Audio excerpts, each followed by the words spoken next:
Do we have to pay them? Will they pay us? Let's see.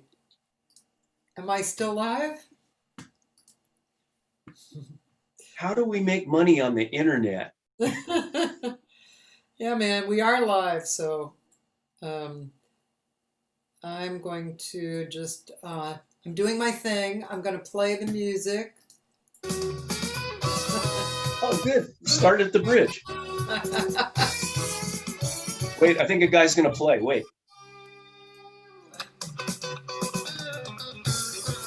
That's you on guitar?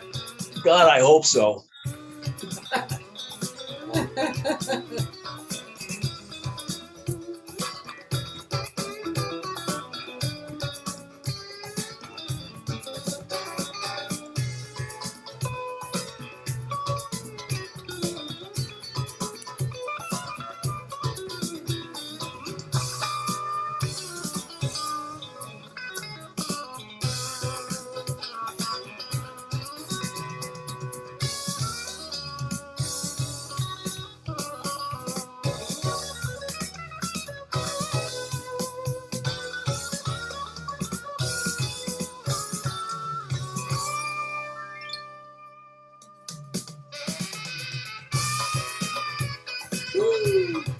So that's Dave Woodford, who was probably at Berkeley when you were. Oh, cool.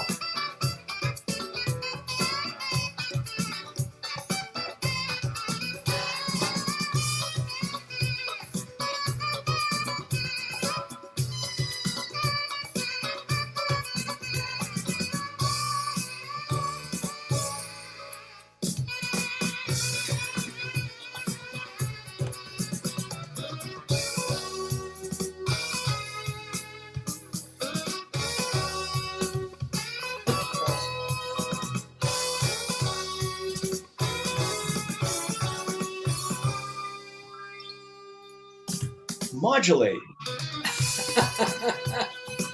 When in doubt.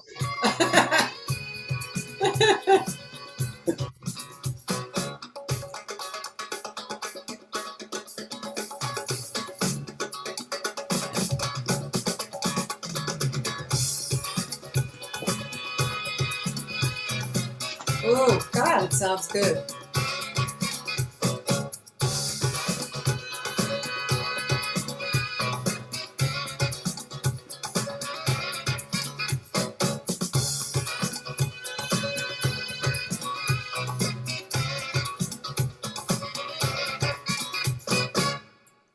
Yeah.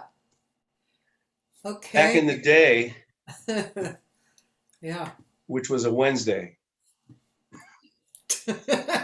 Which was a Wednesday. Okay, ladies and gentlemen, after a few interesting A Wednesday. technological, yeah, it is a Wednesday. No, it's a Tuesday anyway. But yeah, interesting. Yeah, I even had trouble editing my post on Facebook, so it's a technical day. Are we happening? We're happening. Okay. Ladies and gentlemen, Tim Weston. The guy. There's 4 Tim Westons. For where? I'll give you the 4 Tim Westons. Okay. The first Tim Weston. Isn't he that guy that made that record about that guy? Okay, that's the first Tim Weston. Okay. Second Tim Weston is, isn't he the guy that played in those bands? That guy. Yeah, he'll be okay. The third Tim Weston is, what was the third Tim Weston? Oh, isn't he the guy whose parents played and sang out of tune and made those comedy records? Right. I know that guy. And then the last Tim Weston is, didn't he have something to do with Steely Flint or Shelby Dan? Yeah, I know that guy. Wow. Yeah, well that's what comes from being a varied artist, isn't it? It's what comes from being a jack of all trades and master of none. I don't know if you're not a master of none. I mean, you know, I think the first solid knowledge that I had of you was from that magnificent tribute, which is like my favorite record. That's a Desert Island record for me, of Hammerstein, Rogers and Hammerstein, Hmm. and and that was pretty impressive. That was a master. Well, I guess I told you maybe a couple of weeks ago that you keep talking about it, and that whole situation broke my heart because the record only came out in Japan, Oh, and it was basically just, yeah, let's put it out. oh, So it was kind of a culmination of it's kind of a long story because it was the third record in a series of various artists' albums doing other people's music.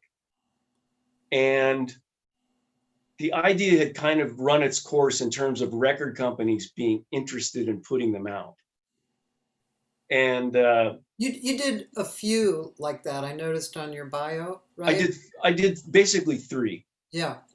The first one was a jazz portrait of Brian Wilson that came out on Blue Note. Mm, The second one was called Sketches of James, and it was James Taylor music with different artists doing interpretations of his tunes. yeah. And then the last one was the Rogers and Hammerstein, which, eh, I mean, we should probably go back in time and talk about other stuff, We and will. that'll Yeah. that'll kind of fill in like Yeah. why the Rogers and Hammerstein thing didn't really happen. Okay, let's start earlier. Where were you born? Santa Monica, California, just over there. Okay. You were born, I know, I don't have to ask, but you were born into a family of high notice, respectable musicians. I would call them jazz musicians, but I don't know. I mean, they I probably do a wouldn't. lot of different things. They didn't think they were jazz musicians. Okay. Um, my mom was a pop singer. She was a big band singer, Okay. and she was a studio singer. Frankly, Yeah, you Joe know, Stafford was his mom. Hmm. yeah, she still is. I'm sorry. No, she's just Is not his around. mom. Joe Stafford is his mom. Yeah. Um, yeah. So my mom graduated from Long Beach Poly High on a Friday and went to work at KHJ Radio on Monday with her two sisters. Huh. And from then it was just like the rest is history. But Were they singing together? Was that what they did? yeah, there was the Stafford sisters, Oh, and they right. were and they were on KHJ Radio. They Wow. would take the red car from Long Beach Wow. into Hollywood Yeah. and do radios. Okay. So yeah, so she was young. She was young and she was doing studio work and radio work, and there was a huge call for a movie called Alexander's Ragtime Band starring Alice Faye. Hmm. Every studio and singer in town at that point was working on that movie. And that's where the Pied Pipers were formed, Oh, sitting around waiting for, how interesting. yeah. Yeah. And the Pied Pipers one day came over to, my dad and Axel Stordahl lived together, Okay. the arranger. Yeah. And they would have jam sessions at their pad. Oh, and I'm sorry. I'm just, reminding people who don't fully know the story. His dad is Paul Weston, great pianist and arranger, and Yeah, yeah. Also a record executive. He was West Coast head of A&R for Columbia Records, and he oh, was the first A&R director when Johnny Mercer and Glenn Wallachs oh, formed Capitol. oh, wow, Yeah, that's pretty huge. Yeah. yeah. Big shoes, impossible. Okay, now I'm getting the picture. Okay. Yeah. But see, the Yeah. problem was they made it look fun. So you go, oh, I'm going to do that. I'm going to do what they're doing. Yeah. Yeah, big mistake. I always say my dad was a sax player, and if my dad had told me that I was going to have to get all the work, maybe I Yeah. wouldn't have been a singer, you know. I don't know. I mean, that's a joke, really, but No, no, no. I completely understand. It's yeah, like you have to make the football, you have to build the football field, you have yeah. to get the players to come to the football field, then you have to get people to come watch you play football. You said it And you have all. to do it over and over again.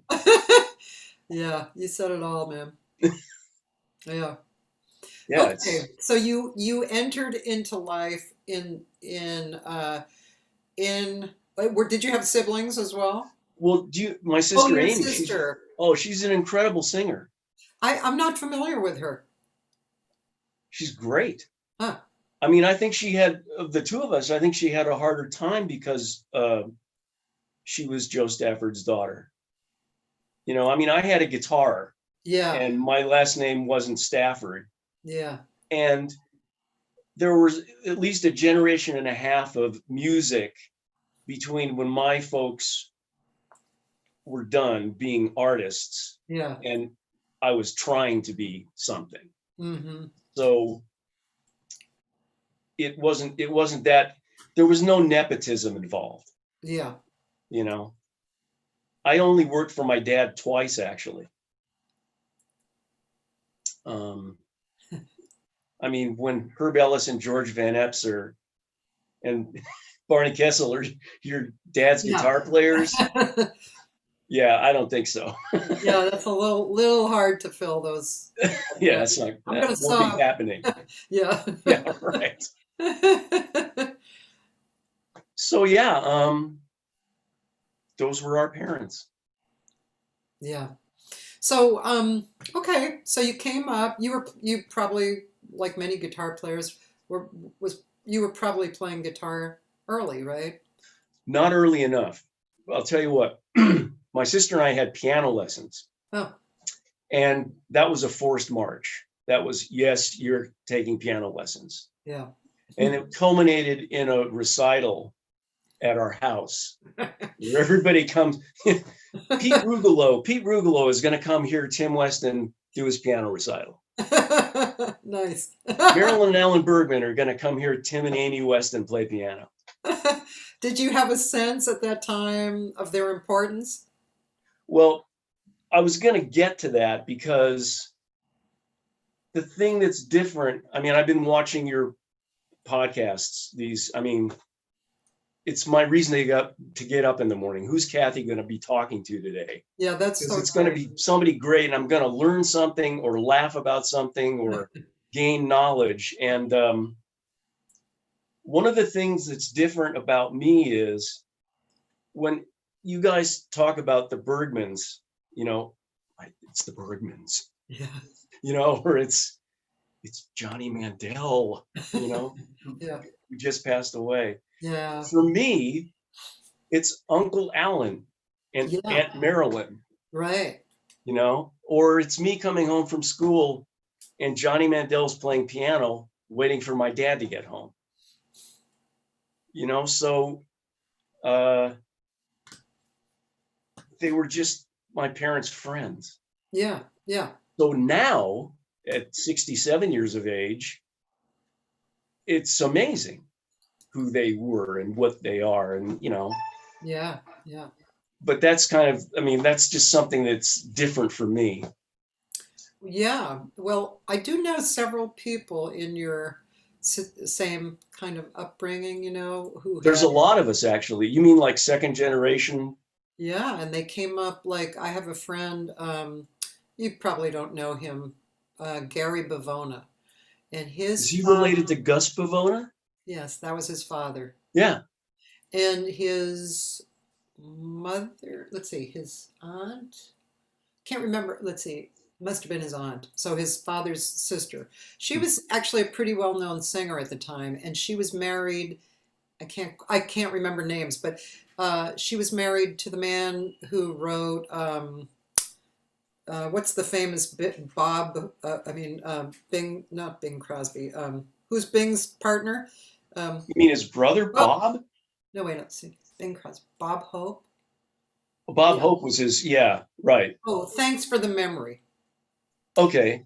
So her husband wrote. He was a well-known composer. I can't remember his name, but he wrote "Thanks for the Memory" and several other like huge hits.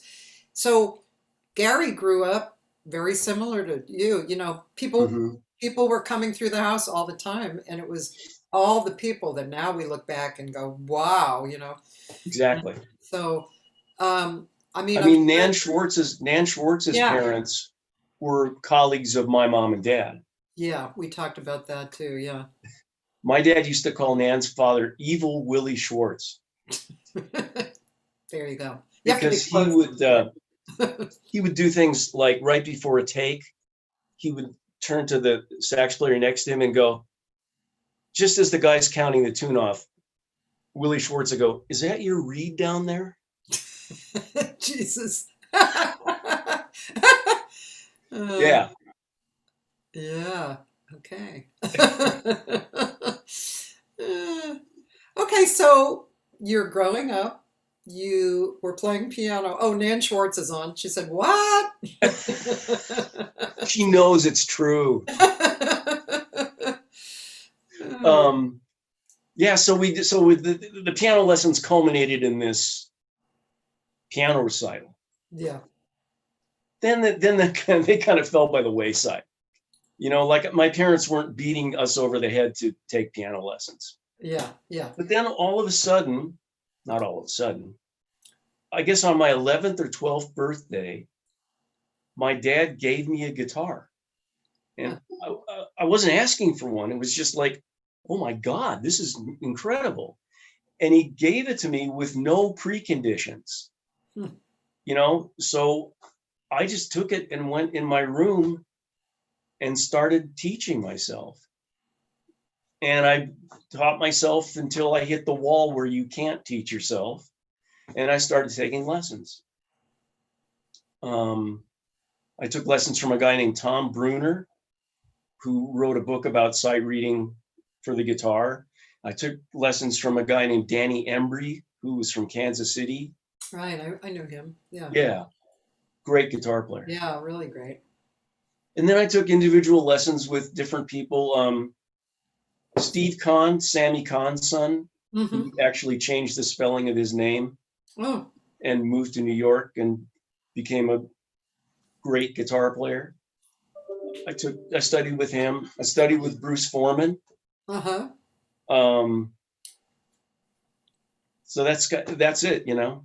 Yeah, I studied music in school. I started out as a music major, uh-huh. but I changed my major like 2 times Yeah.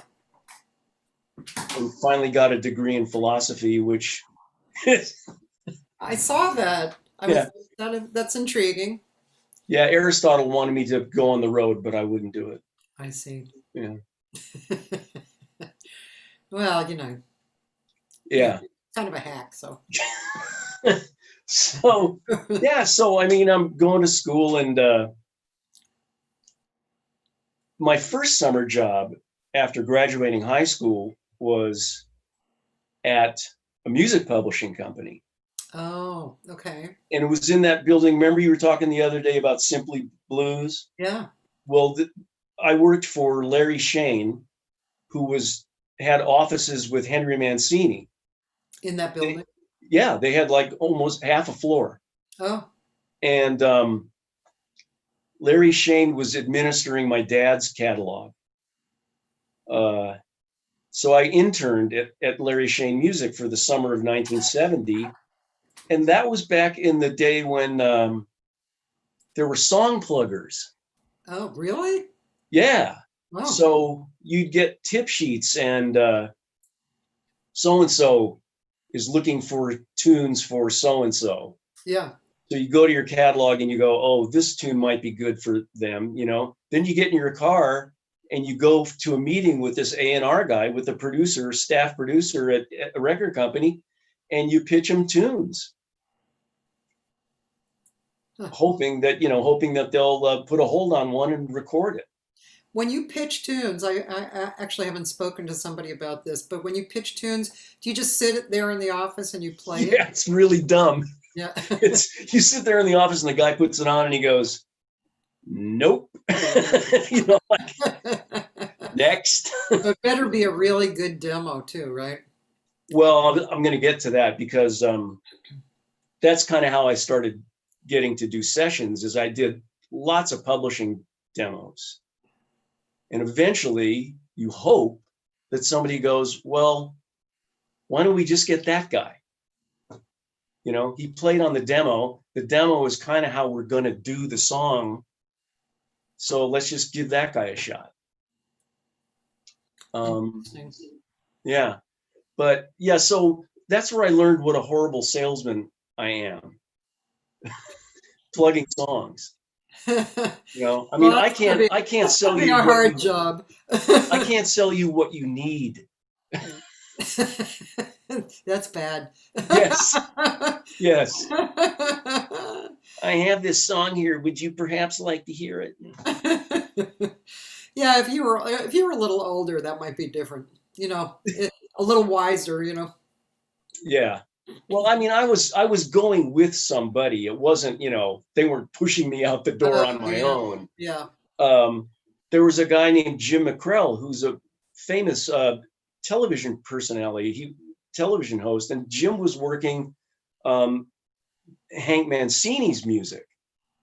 So that's, I would go with Jim. So you were, at least the door opened. Yeah. So, but then I started my first year of college. You should probably ask me questions, because I'm just going to talk. Well, I want to hear the beginning, the beginning stages, and then I'll probably get into more. I'm trying really hard these days to be a listener. Yeah, I have. Yep. It's really fun to be a listener. But this, this is a hang, but it's really, it's about you. Okay. So I finished that summer internship. Okay. And I start school. But it's like HB and was saying the other day, yeah, I'm not doing the work. I'm goofing around. Yeah, that was really interesting. It was totally interesting, and I completely identified with it. I'm just messing up. Yeah. I'm being an idiot. Yeah. So I finished the first year of college, and I'm lost. That's not happening. I'm wasting my time, and I'm wasting their time. Yeah. So this was still when there was a draft for Vietnam, and there was a lottery, and my number came up 333, and my best friend Chris Rather's number came up 32, which means Chris is staying in school because we don't want to go to Vietnam. Yeah. My number's 333. I'm cool. I'm not getting drafted. Yeah. So I decided not to go back to college, and I applied for work at recording studios all over town. Huh. And I got a gig. I got a gig at the Village Recorders in West LA. Yeah. And that's how I started learning audio engineering and that whole dimension to making records. Yeah. I've always wanted to make records. I love being in recording studios. I just want to make records. Yeah. Yeah. What I wished I'd have done was keep my head down and just play. But I didn't. Uh-huh. Yeah. By the way, Sally Stevens sends her love. I have one of the scariest stories involving Sally Stevens ever. Uh-oh. And Connie Red says hi too. Oh, hi, Connie. Can I tell the Sally Stevens story? Sure. Okay. Sally's going to do a showcase at Le Cafe. And she calls me to play. And I'm stoked. This is amazing. Why is she calling me? But okay, cool. So we're rehearsing these tunes, and it's coming together. She asked, there was a tune she wanted to do. I can't remember the tune, but she asked Arthur Rubinstein, the television composer, to do an arrangement. He wrote, it was an arpeggio, like James Taylor type guitar part, but he wrote it out note for note. He wrote the arpeggios out note for note. Usually you're used to seeing like the chord and then a sign saying arpeggiate this chord. And maybe you'll see the chord written out so that the voicing, Yeah. This was wall to wall written out guitar part. Oh gosh. And I'm wigging, By the way, she's apologizing. There's no reason to apologize. She called the wrong guy. Well, how did you do? I psyched it out. It was just like, oh, I see what this is. I see what he wants. I get it. And by the, second or third time, it was fine. But it scared first it was like scared the crap out of me. Yeah. Today's the day they find out. Which touches on, we can't forget to talk about fear. But it's 12:30. Let's play some music, a little bit of music, because you gave me a bunch of great stuff. So please, yeah. Yeah, so Cheech and Chong. Yeah, that's perfect. Okay, so this is the first record I ever played on that was released. And it's Cheech and Chong doing Lieber and Stoller's Framed. Okay. Shall we look at this too? Well, there's not much to look at, but... Oh, okay. Yeah, let's look at it so they don't look at me like going, hey, how about that? Hey. Okay, so let's see. I am up here, and I'm going here, and I'm going there. One of the great challenges in this world. Up, and then, sorry. He's not on that record, Cathy. I was sitting in a coffee shop just minding my own affairs when all of a sudden this policeman caught me unaware. He said, is your name Pedro? I said, yeah, I guess so. He said, then come with me because you're the man we've been looking for. I said, hey man, I've been framed. No, really, man, I was framed. Oh, I never do nothing wrong, man. But every time I get the blame, I've been framed. They put me in the lineup and let the bright lights shine. There was 10 poor dudes like me standing in that line. I knew I was a victim of somebody's evil plan. When this scroungy looking dude came up and said, yeah, that's him, man. Hey, wait a minute, man, I've been framed, man. Oh, listen to me, Judge, I was framed. I never do nothing wrong. Oh, but every time I get the blame, hey, I've been framed. Then the prosecuting attorney started prosecuting on me. That dude gave me the first, second, and third degree. He said, where were you on the night of July 29th? I said, man, I was home in bed. He said, Judge, that man's lying. I said, wait a minute, man, I was framed, man. Hey, just listen to me, man. Really gonna be I've been framed, man. I never do nothing wrong. And then there's Rodgers and Hammerstein. I was framed. Now look, I deny the charges of having any weed. And I also deny the charges of taking any speed. I deny the charges of selling any grass. But when the judge looked down and said, guilty, I said, Judge, you can kiss my ass. Yes, I'm telling you the truth, I was framed, man. I never do nothing wrong. But every time I get the blame. Hey, I was framed. Oh, framed. You gotta believe me, Judge, that wasn't in my stuff. I was holding for a friend, man. Could this face lie, man? Oh, come on, Judge, listen,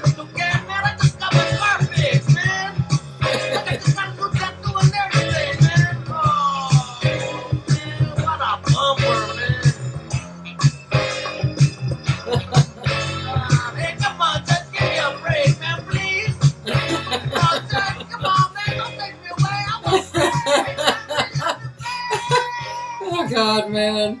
They are too funny, man. That was great. It's So been all downhill from there. that sounded great. So check this out. I'm playing bass guitar Uh-huh. and guitar. Yeah. David Bluefield's playing B3. Wait, you're playing, when you say bass guitar, bass? I play bass and guitar on that Oh, track. okay.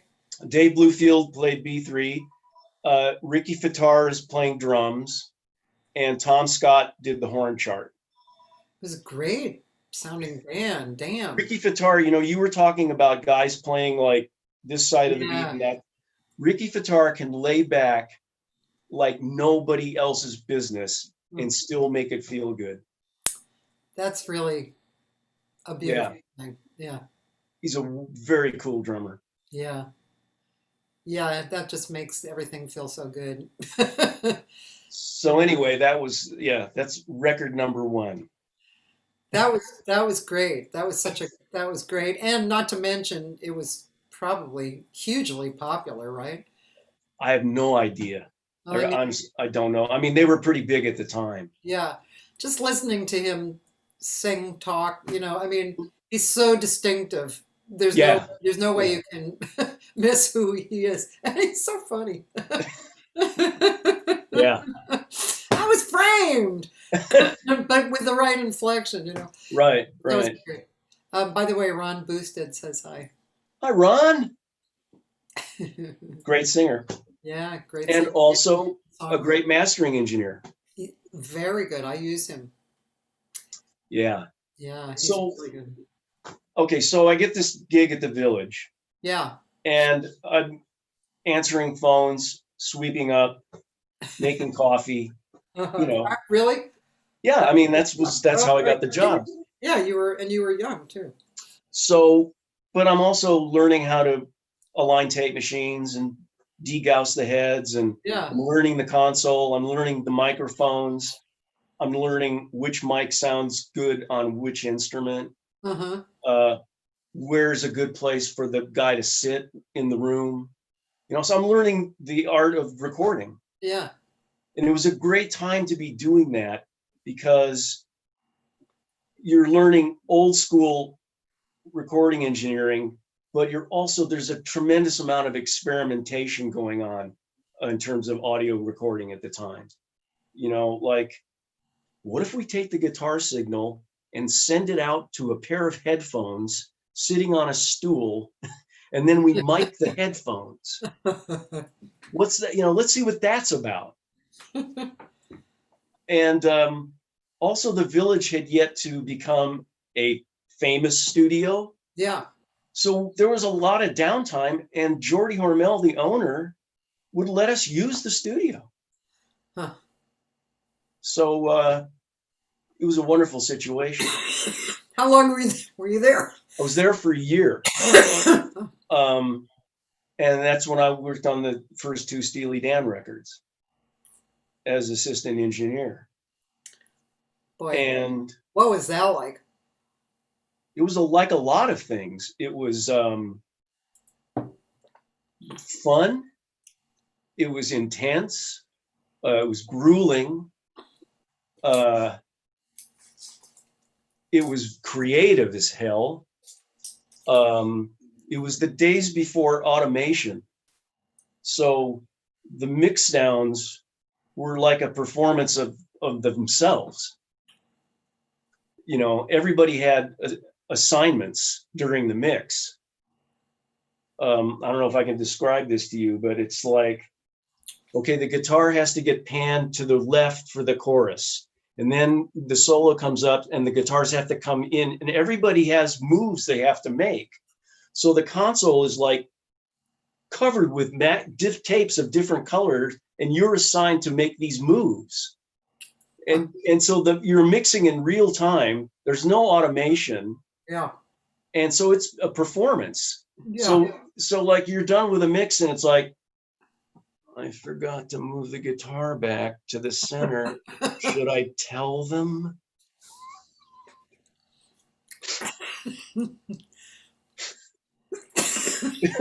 So working on a Steely Dan record was so hard that I went back to college.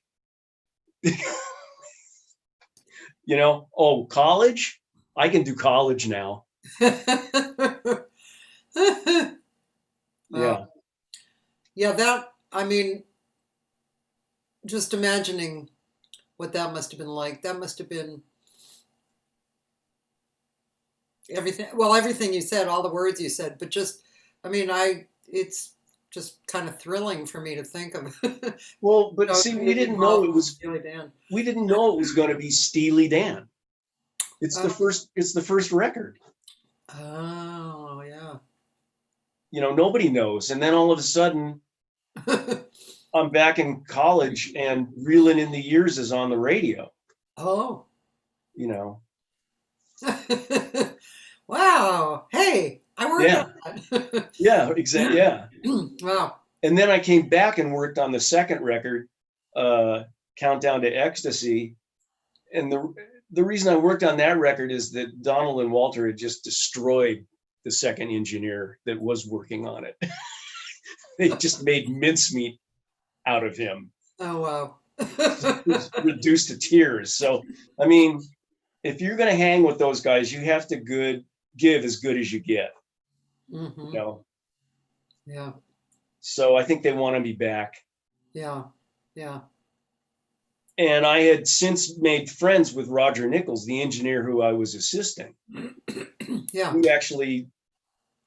We liked so much of the same things. I mean, we like cars and we like airplanes and we like boats and we like toy cars and we like toy airplanes. So we just became really good friends and wound up working with Roger up until he passed away.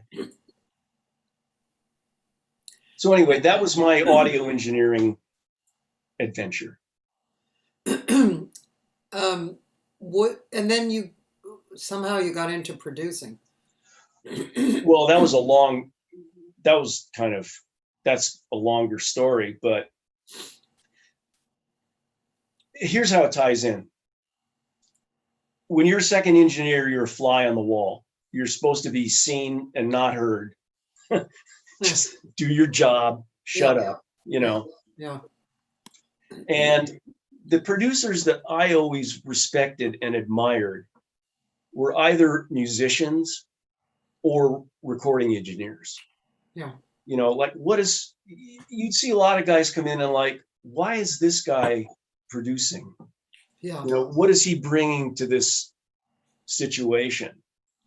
And more often than not, the guys that weren't musicians or engineers weren't bringing anything to the situation. Yeah. So I had tremendous respect for producers that came out of either engineering or being a musician. Yeah. I was a horrible second engineer because I couldn't keep my mouth shut.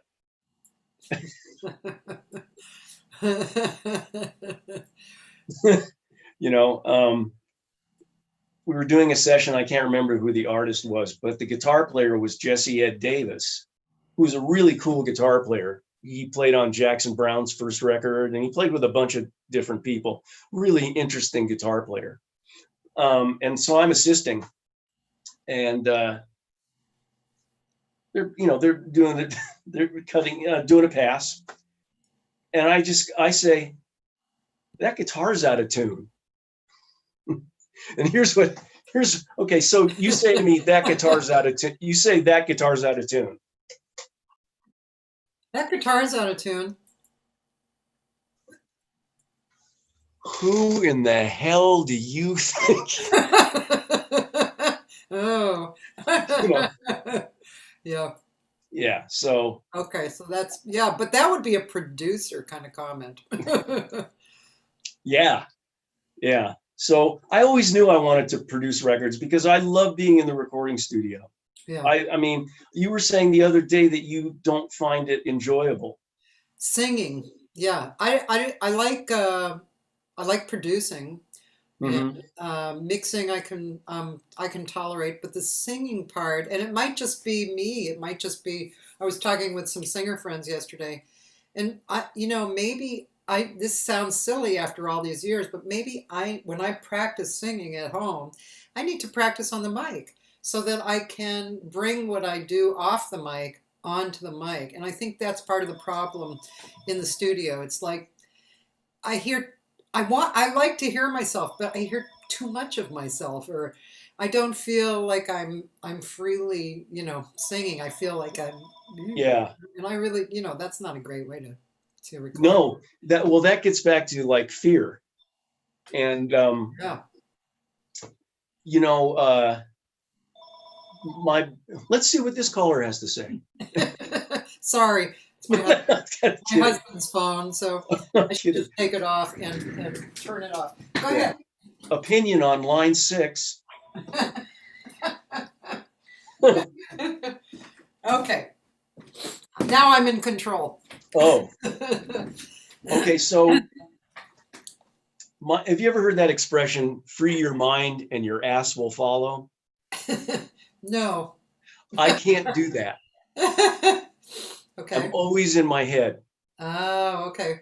I'm always second guessing myself. I'm always self-conscious about my playing. I've never played for anybody but other musicians. It's the only thing I care about. Yeah. And that's not really the right way to play music. Yeah. Yeah. Are we going to talk about fear now? I mean, it's a great. I think we've said all there is to be said. Oh yeah, right. Tim and I were talking a little bit before we came on, and we were. He was saying he wanted to talk about fear, and let me just say too, and you probably heard this when I was talking previously and with somebody else, and I think it was a book that was written by. Can't remember his name, but he was referred by Deepak Chopra, and he said that all emotions come out of one of two ideas or emotions, fear or love. And when I heard that, it was really great. Actually, it's really simplifies what you're going through in the moment. Yeah. If you have a problem or something, it's just like, okay, which one is this coming out of? And it's, of course, if you're having a problem, it's usually out of fear, right? Right. And then it's easy. It kind of like, oh, okay, yeah. Okay, so I have comfort zones. Yeah. And the recording studio is a comfort zone. I like to play in bands. I like to be in a band. Yeah. I've never felt like the world needs to hear Tim Weston's guitar playing. Yeah. But I've got a cool band. Uh-huh. I'm in a cool band, and I think you should hear this band that I'm in. I mean, I'm over here trying to get good, trying to get gooder. But meanwhile, like, dig this band. This is a cool thing. Yeah. So that's another comfort zone for me. Yeah. And there's nothing wrong with that. I mean, unless you're comparing it to something else that you maybe previously held up as an ideal, and are comparing yourself to that, I'm not driven to play in front of people. Yeah. I don't because I'm in my head all the time. I'm more interested in pleasing the other musicians. Yeah. Mm-hmm. And that actually isn't a healthy way to improvise, I don't think, but I can't help it. It's just the way things are. Yeah. Well, I understand. I mean, that's a subject that always comes up with students, Mm-hmm. How do you not be nervous, or how, and really it's philosophical, isn't it? It's just, I mean, the more you work on yourself, you can deal with it, but also of course there's ideas to practice, and I have lots of imagery that I use, and Mm-hmm. Like that thing I was talking yesterday about with Mitch, about the aesthetic room or universe, the aesthetic universe. Yeah. So I think the moment the first note gets hit, as a singer, I mean, I'm just speaking for singer, but it's applicable to everybody. You have your hand on the doorknob, and you've turned it and opened it up and stepped into the room. And then how you stay in the room is you stay in present time. And you're in this room and all the musicians are there. And no matter what you play, even if you play a wrong note, everybody's there and everybody's creating together. So it's like, oh, there's a cool, there's a note and let's do something with that note. As soon as you start analyzing or judging, you have stepped out of the room. Well, see, that sounds like a room I've never been to. Really? Come on. Yeah. You've been there sometime. No? I hear other people talk about like having out of body experiences and, playing music, or like, I was sitting with Pat Martino after one of his gigs once at Catalina's, and it was me and Pat Kelly and Shelby, and we were hanging with Pat. Yeah. And at one point he said, I don't even care that it's a guitar anymore. And what? Yeah, that's interesting. Yeah. Now, what did he mean by that exactly? I think he meant that all he cared about was the music that was coming out of him, and that the guitar was just a vehicle. Yeah, that's friggin' cool, actually. I'm like, don't suck, don't suck, don't suck. That's... But you've created such beautiful things, great things. And while you're creating, maybe you do feel, this attention, but you're actually in the room.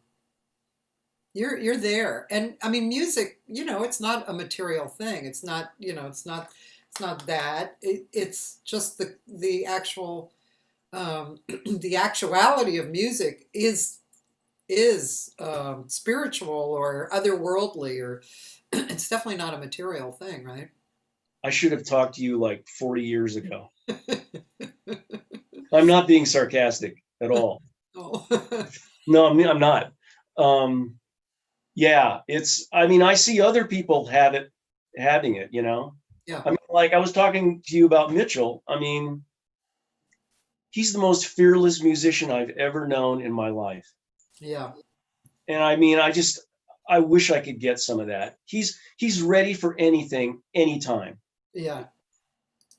And I just admire that. He played on, we should probably go back in time again, but Mitch played on the last Wishful Thinking record.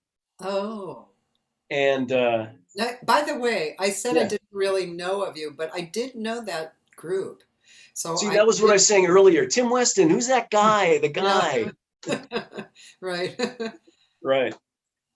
I'm sorry. Yeah. So no, I was just going to say Mitch played on the last Wishful Thinking record, and I remember Dave Shank and I just looking at each other incredulously at like how in the moment and fearless and ready for anything Mitch was. Yeah.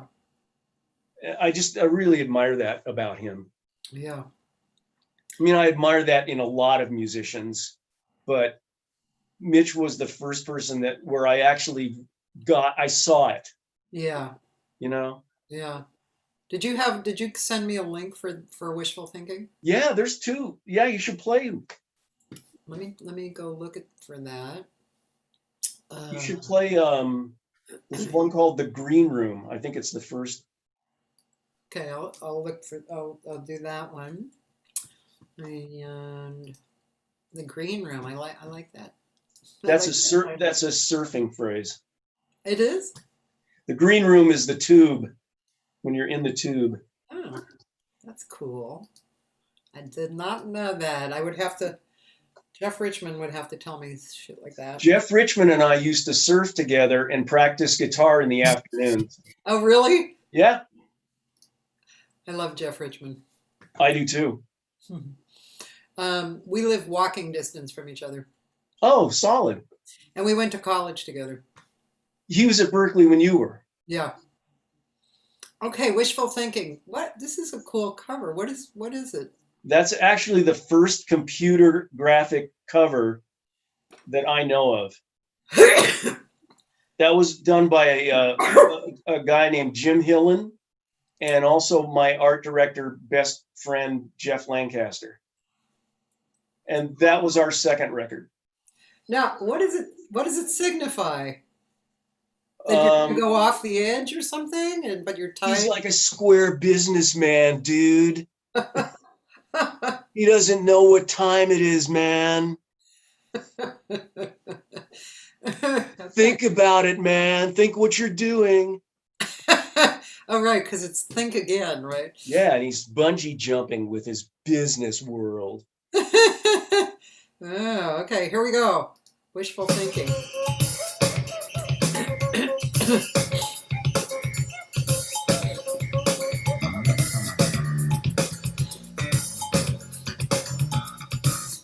Is that loud enough?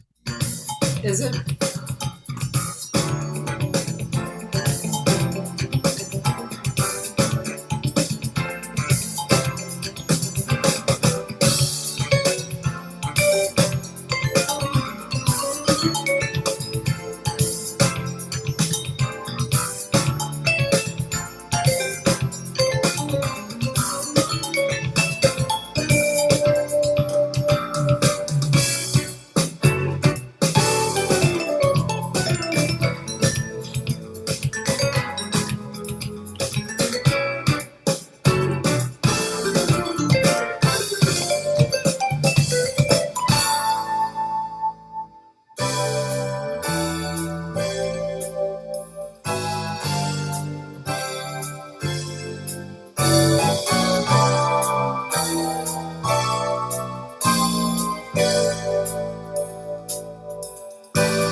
Dave Garibaldi. Wow. Is this Mitch? No, that's Chris Morgan.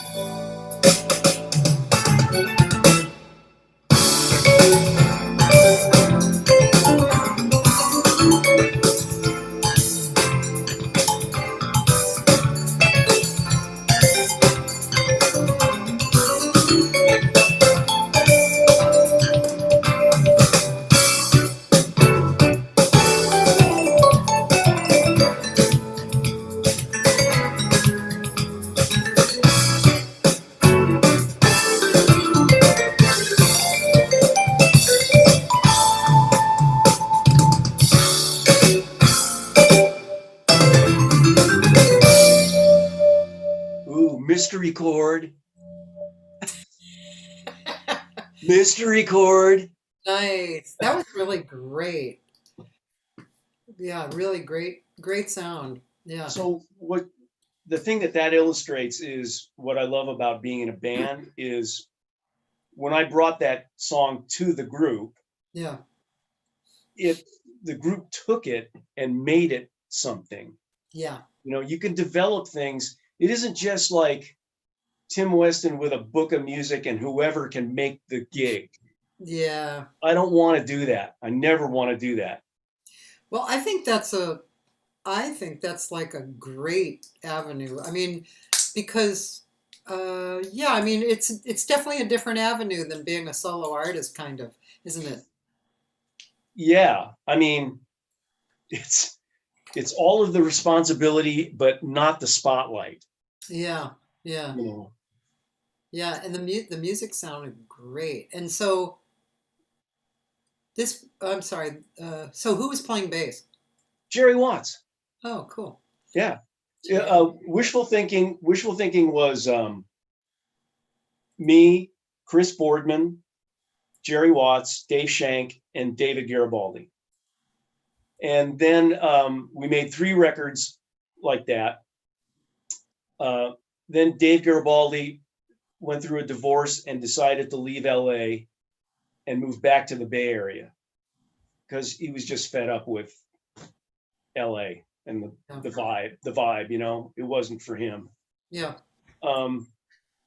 And Chris Boardman started getting real busy orchestrating and arranging. And Chris and I had a friendly kind of disagreement about the direction of the band. Hmm. So we decided to part company amicably, as far as I'm concerned. I mean, I love the guy, still talk to him all the time. Yeah.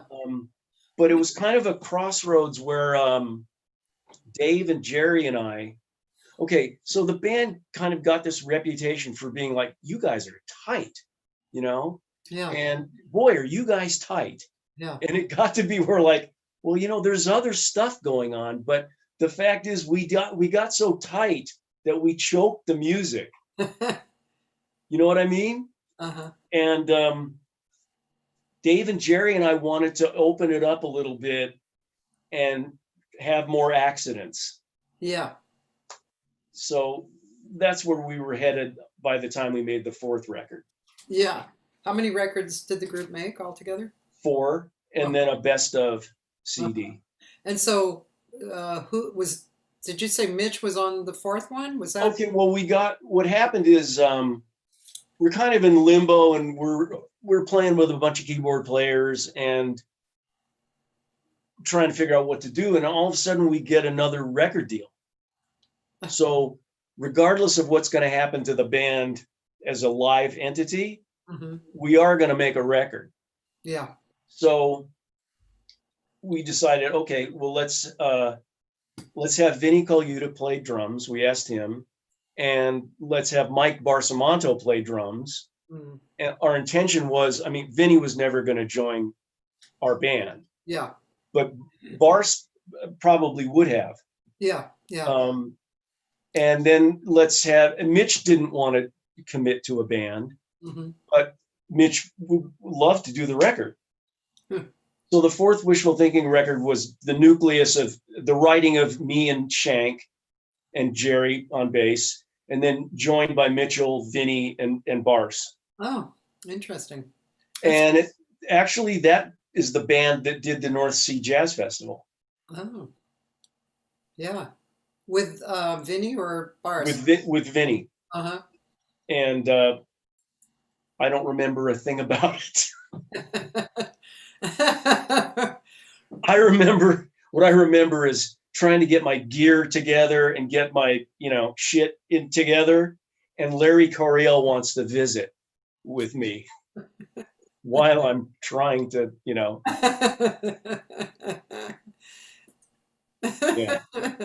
Yeah, man. John Parmet is on, and he said, first of all, he said that solo on Mike and Randy sounded out of body. John Martin, he also said, you guys were just ahead of your time. People love tight now. I don't know. It got to be kind of annoying. It got to be like, there's more going on here than just well-rehearsed music. Yeah. Plus, the thing is like that band was coming to a close just as smooth jazz as a format was like wishful thinking's going like this and smooth jazz is going like this, Yeah. Yeah. you know? That was kind of off timing. And our fourth record wasn't anything like our first three. So Was it looser or? yeah, Yeah. yeah. Yeah. I mean, we're still playing figures and we're still, there's some intricate stuff, but it wasn't rehearsed, Yeah. Yeah. Interesting. Yeah. So, what the publishing, you seem to, reading your bio, it seemed that you got into a lot of publishing. Well, see, the thing is my dad wrote a couple of standards. My dad co-wrote Day by Day and I Should Care. Oh, right. Wow. With Axel Stordahl and Sammy Kahn, Steve's dad. Yeah. So see, Sammy Kahn and Aunt Glo, Sammy Kahn was Uncle Sam and his wife was Aunt Glo. I mean, it's another one of those things where it's like, it's Sammy Kahn. No, it's Uncle Sam. Right. So anyway, so my dad had a publishing company. Yeah. And he had those two standards and a Uh-huh. couple of other, shrimp boats. He co-wrote with Paul Mason Howard and When April Comes Again. Oh. He wrote some other, some cool tunes. So my dad had a catalog and that's still in our family. Oh. And my mom, this is amazing. My mother got all of her Columbia masters back. Wow. So our family owns my mom's Columbia Records catalog, the records. Wow. So I guess you could say that's kind of my day gig is, trying to get Joe Stafford music placed in movies and TV shows and managing the dad's publishing. I want to ask you something. No. Jeez. The last time I'll have him on. So, regarding publishing and publishing money, Mhm. as a single jazz artist, so my process of hooking up to publishers, not my own music I'm talking about, singing Day by Day, which I did actually on a recording. So I look up the writers, the publishers, which is actually not always the easiest task. Even if you go to ASCAP or BMI, sometimes it's vague. It's like, are these still the publishers? Do I contact the publishers? And then you go on to something like either Harry Fox or these days Easy Song Licensing because it's so friggin' easy. Right. And then you say how many recording CDs and downloads you're expecting. Who Right. knows these days especially. And let's say I'm getting 50 CDs really just to give out. Yeah. Or maybe I'm just saying that, or because I've talked to all kinds of people about this stuff, and anyway, I'm not really sure of the question I have, but being a publisher, especially of some standards that like are recorded, I'm sure thousands of times. You hope so. How do you what do you think of all of it? I mean, you're kind of on both sides too, because you're attached to the individual What I think too, What I think of it is that the music business is done. It's exploded. The whole business model is gone. Okay. And getting paid is next to impossible. Yeah, like what if I do an Easy Song Licensing, does it actually come to you? Yeah, but it's I prefer to do it through Harry Fox because it's just old school. That it's set up. The network is there. The collection system is in place. I mean, everything's slipping through the cracks now. Yeah. Kathy. Everything is free. Yeah. You know, it's Yeah. there's no recording budgets anymore. Right. No money. I mean, there's no money floating around out there to go chase. Yeah. Yeah, I know.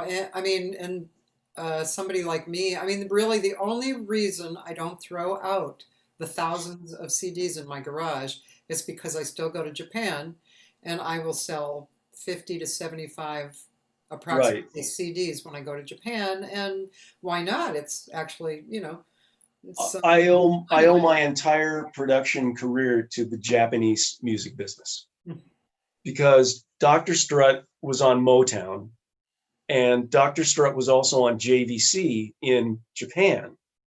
And Dr. Strut didn't hardly made any noise, but they loved us in Japan. Mm. And you know what that's like. You've been going to Japan for years, right? Yeah. So in the 80s, a lot of Japanese pop artists were coming to LA to record because it was actually cheaper than recording in Tokyo. Yeah. Yeah. And they wanted to work with LA musicians. Sure. So the first record I ever produced was a Japanese pop artist Uh-huh. named Etsuko Sai. And as you know, in Japan, like music publishing and the record business and the touring business, it's all one thing. It's all intertwined. Uh-huh. So when I got my production deal, it was with money from a publishing conglomerate, which was also part of a record company, which was also part of an artist management company. Mhm. It's, it's kind of confusing because things aren't delineated in the Japanese music business. Everybody's doing everything. But really, I mean, that's where my budgets came from.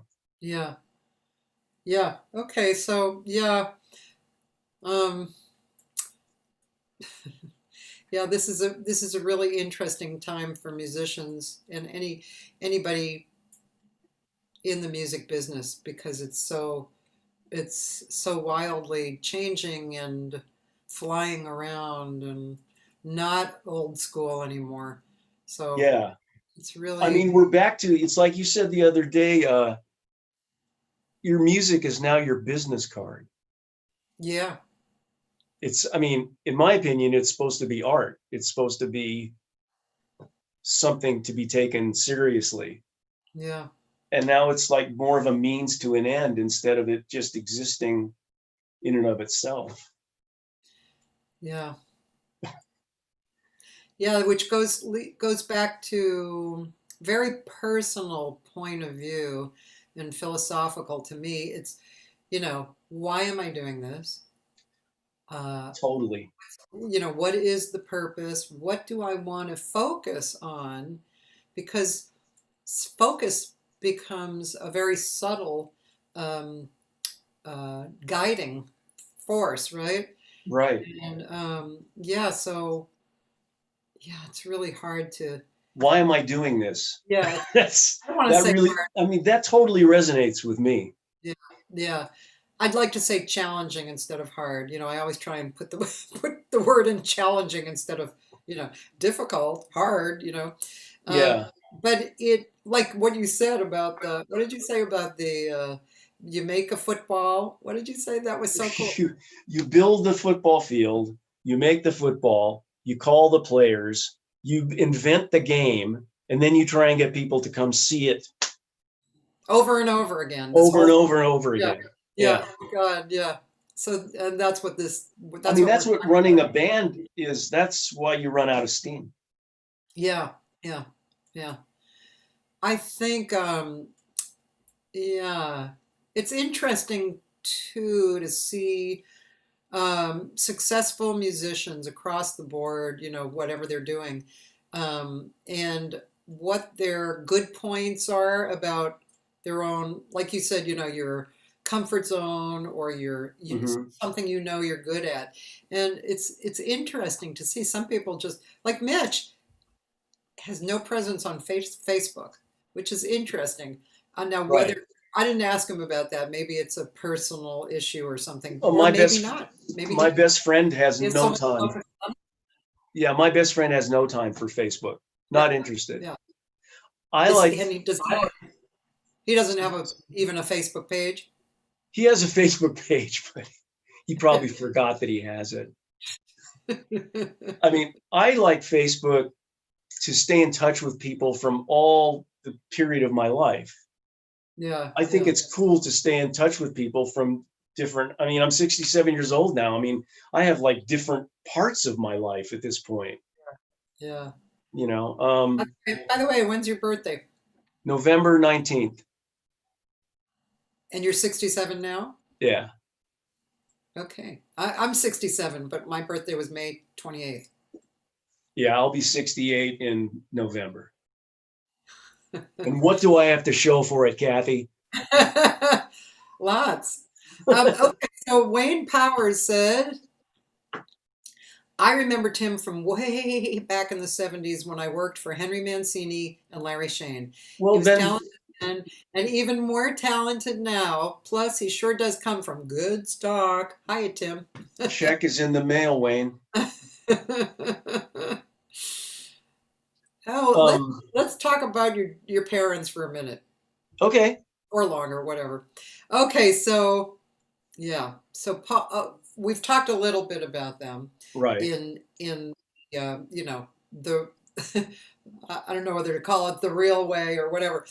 So somehow magically they were at a party and you can tell the story of how this happened, but they had fun with these personas and they called themselves Jonathan and Darlene Edwards. I don't know how many people out there have heard Jonathan and Darlene Edwards, but we will listen to some of it. But go You ahead. can't listen for very long, can you? Well, I can listen to one whole song, but truthfully, I can't listen to like more than three. No, I hear you. It's impossible. It's It's impossible. like, ooh. I got to play with Jonathan and Darlene. I played, Dr. Strutt played on Staying Alive in Copacabana and Tie a Yellow Ribbon. Staying Alive is one of my favorites. Unbelievable. The Bee Gees were not pleased. They weren't? No. Oh. Tie a Yellow Ribbon, that's a good one too. I don't know, I'm sure I've heard Copacabana, but Okay, so you and want to know April in Paris, Oh, yeah. you know. Okay, so here's Yeah. the real story about Jonathan and Okay. Darlene. Okay, Okay. there's a Columbia Records convention in Miami, Florida. The guys are coming in from California. The guys are coming down from New York. There's a break, and some of the guys go to the bar to have a taste and hang out. There's a piano player in the bar who's awful. The piano player takes a 10. Oh no. My dad gets up, sits down at the piano, and starts imitating that guy. Oh God. Honest. Oh God. The other Columbia record guys go, you have to make a record doing this. And my dad goes, what? No, you have to do this. So, okay, I'm gonna do this. But my dad gets cold feet. He doesn't think he can carry the joke for a whole record. So he asked my mom if she'll sing some tunes. So that's how it came to be a duo. It was my mom, helping dad pull it off for a whole record. God.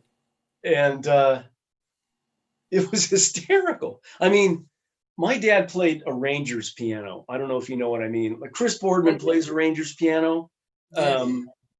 He always wrote at the piano. Yeah. You know, pencil between his teeth, Yeah. voicing, Yeah. writing, score. Yeah. So, but he actually he had some chops, Yeah. but he didn't feel comfortable like showing his chops unless he was Jonathan. So, I mean, like, he's playing pretty good stride, you know? Yeah. My dad took lessons with Willie the Lion Smith Oh, wow. in New York when he was Yeah. studying. And so, anyway, Jonathan was an outlet. You know, when I went to Berkeley, there was another guy who did that actually, Tony Texiera, and his claim to fame. He was a teacher at Berkeley, but his claim to fame was that he wrote the Double Mint commercial. Oh, I've heard you mention that. Yeah. Yeah, but we used to. Oh my God, we couldn't believe what he would do. You know, and then I heard Jonathan and Darlene, and I was like, what? I remember playing that for somebody. I didn't tell them that it was comedy. That's the way to do it. And they thought I was insane. Yeah. They thought, you like this? Are you? It's like... My dad was playing golf with a guy one day who said, you know, he plays okay, but I don't think she sounds so good. Jeez. Oh, God. You know, I'm not sure about her. Did you send me a link of them? I didn't. Can But can I tell you something real quick? Sure. Remember you were talking to John and Bob and David Joyce?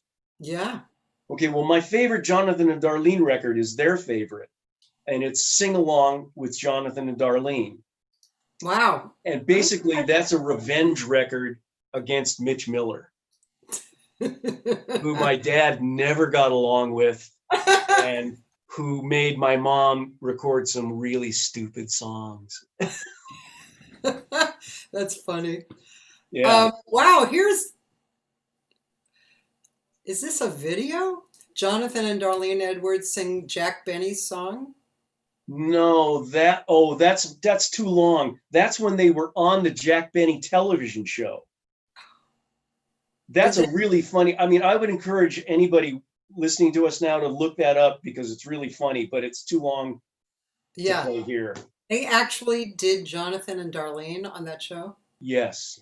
Oh my God. I'm definitely going to watch that. You have to. It's a really funny bit. Oh God. Okay, so no, it's Magic. That was pretty good too. That's a great one. But is there any sing along? Like, is there any tiptoe? Is there any Alabama Bound or tiptoe through the tulips or Be My Baby Bumblebee?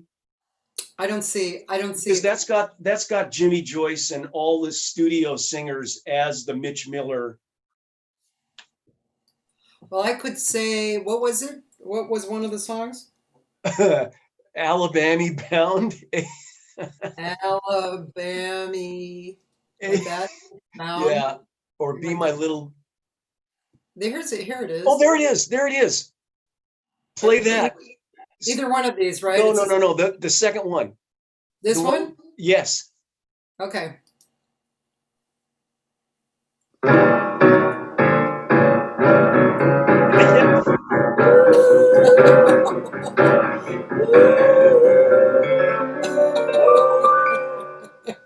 I'm Alabama bound.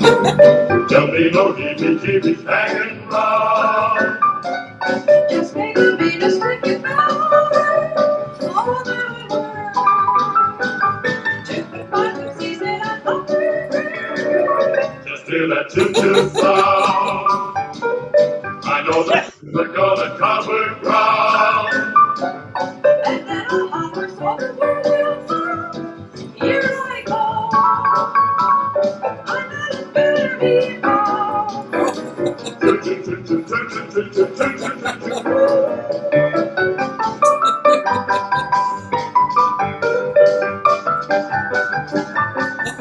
He's going pretty good there.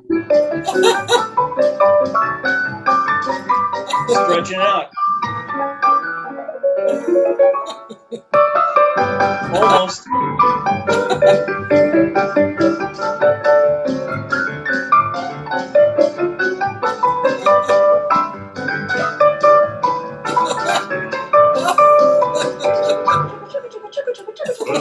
sugar sound. Improvising. I know the sugar's gonna cover ground. And then I'll holler so the world will know. Here I go. I'm out of climbing. So out of climbing. I'm out of climbing.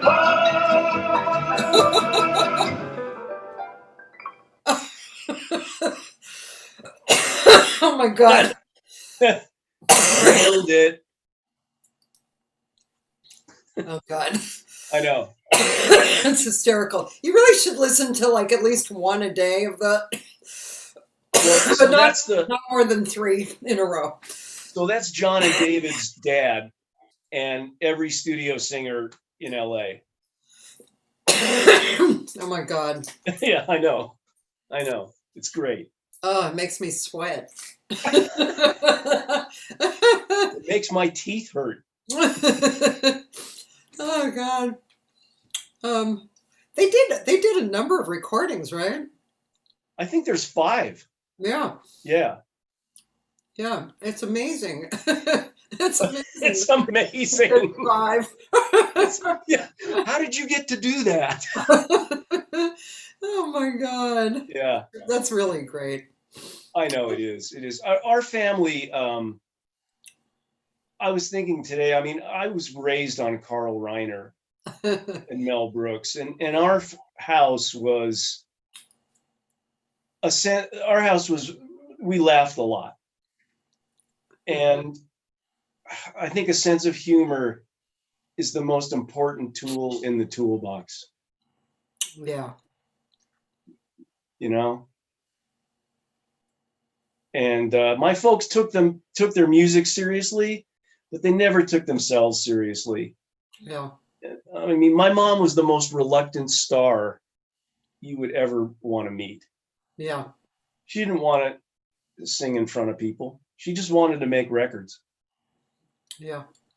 Actually, I have a question from Greg Karukas that kind of is along those lines. He said, did you notice any different preparation at home before Joe would either go in for a TV spot or a recording session for one of her LPs?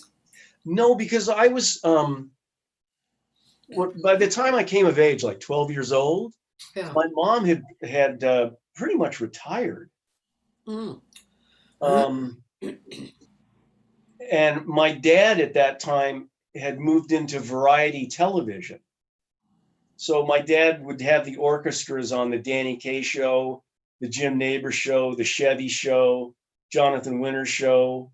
He did the first Rowan and Martin Laugh-In. He did the pilot, but he didn't do the series because he had another gig. So by the time I came of age, like 12 or so, my dad was going to work every day and my mom was home.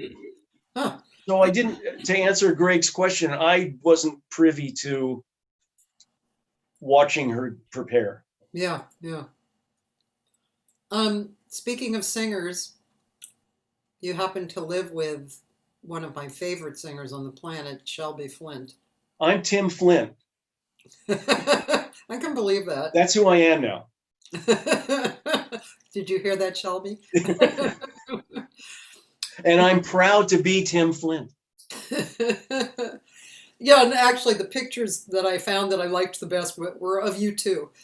Those were on the internet. They're so beautiful. Okay, here's an interesting story. When I worked, I'm like Kevin Bacon guy. When I worked at the Village, the recording studio, Yes. there were 3 engineers on staff, and one of them was Tony Reale, who's Shelby's first husband. Oh, you're kidding. No, and that's how I met Shelby. Ah. I played guitar on some of Shelby's tapes. Wow. That Tony was producing at the Village. So I met Shelby in 1971. We didn't cross paths again until she had her band going that Greg was in, and I had I'm gone. And I had my other bands going. I just wanted to bring a picture of you guys up because it's so cute. Go ahead. Our relationship kind of mirrors my parents in that my mom and dad were friends before they fell in love and became a couple. Yeah. And with Shelby and I, it was so I had a chance to I could have made a fifth Wishful Thinking record Yeah. because I got a production deal. I got my own label imprint, Soul Coast Productions. Yeah. And I had artists. I had Cal David, Clifford Carter, Max Bennett, and I could have made another Wishful Thinking record, but Dave Shank moved to New York, and Jerry was Jerry was like bass player to the Stars, you know? Yeah. Yeah. So I said, no, I'm really tired of building the football field and making the football. I mean, I don't want to do that. I'm going to make a record with Shelby. So we started writing tunes and making the record. And eventually was like, this thing we're doing with the writing and the music and the record, maybe we should do that all the time because it's pretty cool. Yeah. So, so that's like, you should play some of that. I don't know how much time. I was just going to say that. Let's see. Whoops, that was the wrong thing. Play the first one. Okay. Play the one where I sound good. Okay. All righty.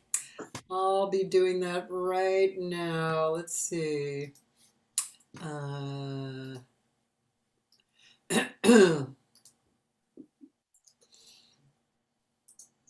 Okay, this is the one where he sounds good. Oops. That ain't me. No, that's not it. Ad will end in 1 second. Okay, here we go. Nope, this is another ad. Still not me. You get 2 ads. Okay, skip ad. And it should be Love and Consequence. Is this it? Yeah.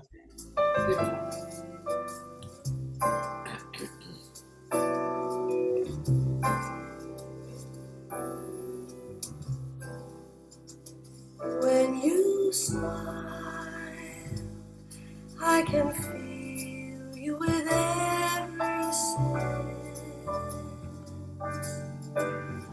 How you warm me, you disarm me. How these feelings move and alarm me. Should I run, hide away in my heart's defense, or be taken, spirit shaken, swept away with reason forsaken? Then you smile, only love is the consequence.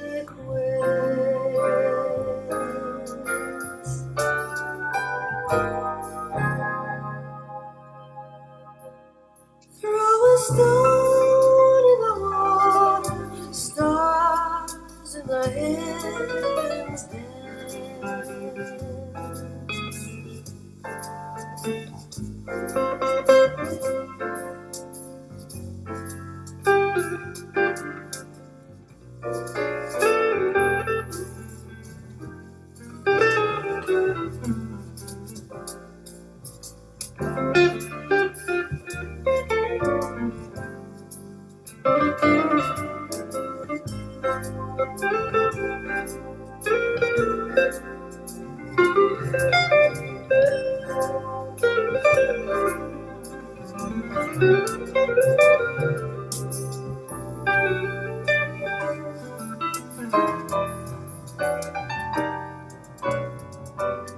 Beasley.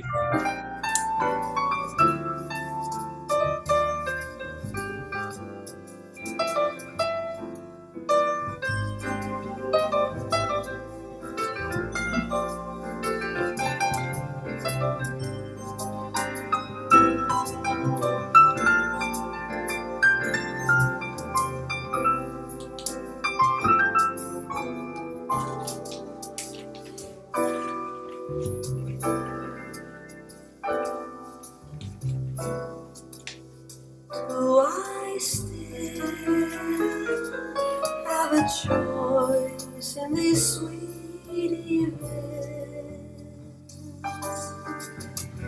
If we could be, if we should be, all those questions, wondering what are we, then you smile. Only love is the consequence.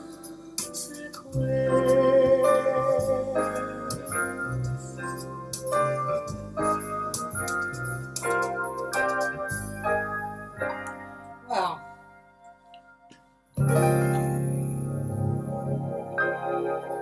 Stone in the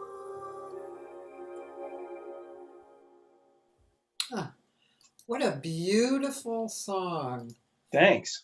Wow, that is truly a beautiful song. Yeah, I wish other people would record it. It's an unusual song, and the lyrics are gorgeous, and the way the song is written is just beautiful. It's unusual. It's unique. Cool. It's really beautiful. And So that's by the way, I'm going to say this because I know how shy you are, but your solo was gorgeous. any solo you can walk away from is a good solo, Cathy. Well, I know you're going to say all that, but I am saying that your solo was truly beautiful. It was Thank you. beautiful. Thanks. Yeah. I also did notice the pianist in the beginning. I was like, oh, who's on piano? Those beautiful Beasley. chords. Yeah. Hmm. That's Bees. So that rhythm section is Gary Willis, Peter Erskine, John Beasley, Luis Conte, and then the other rhythm section was Vinnie Colaiuta, Jerry Watts, and Mitch. The other. There are basically two rhythm sections on that album. Okay. Yeah. Gary Willis. I mean, I think you heard yesterday, because we watched Mitch Oh my play God. Gary Yeah. and Tom Breckline. And I had a band with Jeff Richmond, Gary Willis, and Tom Breckline. We had a band. And Wow. oh God, that was just such a good band. And listening to that thing that Mitch played was like, oh my God. It was ridiculous. Yeah. Tom Breckline I always wanted to play with Tom. I hope I get to. Great player, huh? Unbelievable. And Gary Willis, he's just so good. He's so good. I know. I mean, there's a lot of great bass players, but Gary Willis is so good. Yeah. Well, that was really beautiful, and that was a good example of Shelby's gorgeous singing. And did you guys compose the music and the lyrics together, or did one of you? A couple of times we did it together, but On this song? on this song, I would say I wrote the music and Shelby wrote the melody and the lyrics. That is gorgeous. I'm going to have to listen to that again and again. Cool. I think I have that CD somewhere in my huge CD collection. I'm sorry, it's embarrassing, but Well, what we set out to make a Chet Baker record. That was like the template. Yeah. Either the Johnny Hartman Coltrane record or any random Chet Baker record. Yeah. Was kind of the vibe we were going for. Uh-huh. But I don't think people didn't know what to make of it. Yeah. Because it's like, oh, Shelby's singing. Oh, now Shelby stopped singing and that guy's playing guitar. Oh, now there's a guy blowing saxophone. Bob Shepard's playing. And I don't think radio, such as it was, knew what to do with it. I understand. Yeah. Yeah. Wow. Well, that was really beautiful. Gorgeous. Just gorgeous. Thanks. Yeah. I feel like I'm listening differently these days. I feel like my listening has deepened, which is really nice, I feel like my listening I need to be like destroyed by something. I'm kind of jaded and opinionated, and like the latest thing I've heard is Calabria's record. Gorgeous. Unreal. And McChesney produced beautiful. I mean, it's just, It's gorgeous. it's thank you, you know? I know, and his arrangements are like. I mean, they don't have any schlock arrangers on the record besides Yeah. Bob, but still, Bob's arranging is stunning. Yeah, that's like in heavy rotation at the Weston Flint Ponderosa. That's cool. Yeah. Well, speaking of heavy rotation, okay, now we circle around. Okay. And your tribute to Rodgers and Hammerstein. Right. No, I don't know exactly when I heard it. Shelby must have shared it with me, or maybe I don't know how I heard it, but anyway, I remember her saying, "Here it is, but don't put it out there because, whatever was going Yeah. on, the legalities." But of course, you've heard me say this a whole bunch of times. My two favorite cuts are Mark Murphy, Nan Schwartz's arrangement of Mm-hmm. This Nearly Was Mine by Mark Murphy. Mm-hmm. It's one of the ultimate Mark Murphy cuts ever. And then Nancy King, which Yeah. I heard the story of, which I think I must have got the story from you guys, but I'd like to hear that story again, which was arranged by Van Dyke Parks, and Yeah. Nancy King being one of the, for me as a jazz singer, Nancy King is one of the best jazz singers ever. Absolutely. So yeah, I want to hear that story. And Okay, well, the big picture story is it's a very sad story. Yeah. And here's the plus of being an independent record producer is you have a lot of autonomy. Mm-hmm. And the downside of it is you got to sell it after you're done. The record company didn't pay for it. So and I've told you that I am the worst salesman that ever existed. So with the first two, I managed to place the Brian Wilson one at Blue Note with Bruce Lundvall. Mm-hmm. And that got nominated for a Grammy. Vince Mendoza, John Abercrombie's track got nominated. Didn't win. Then Vince won the next year. Yeah. The second one, the Sketches of James record, came out on Koch Jazz, which was a German label, but they had an American entity. Yeah. So then the Rodgers and Hammerstein record is done.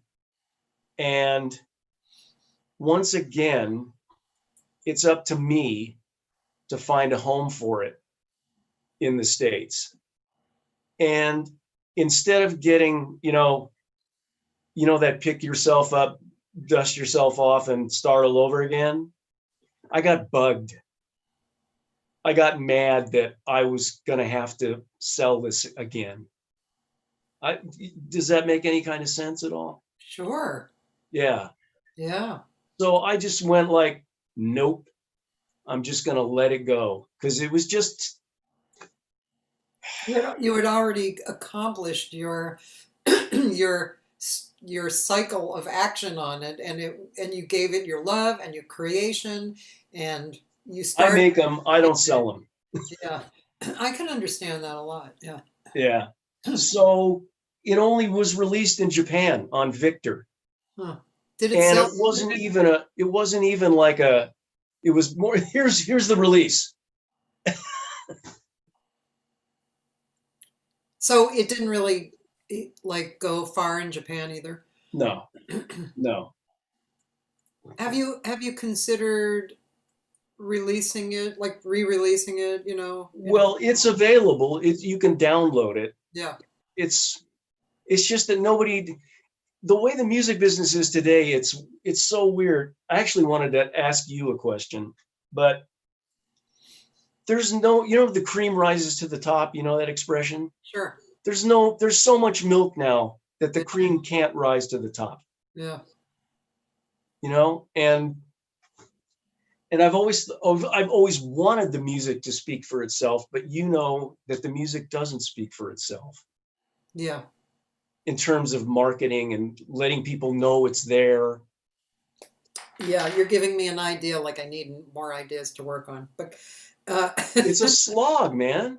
yeah, there really should be something, either a radio station or a podcast or a something that we could create. The cream rises to the top, and actually show, you know, show these songs. I had a long conversations with Calabria.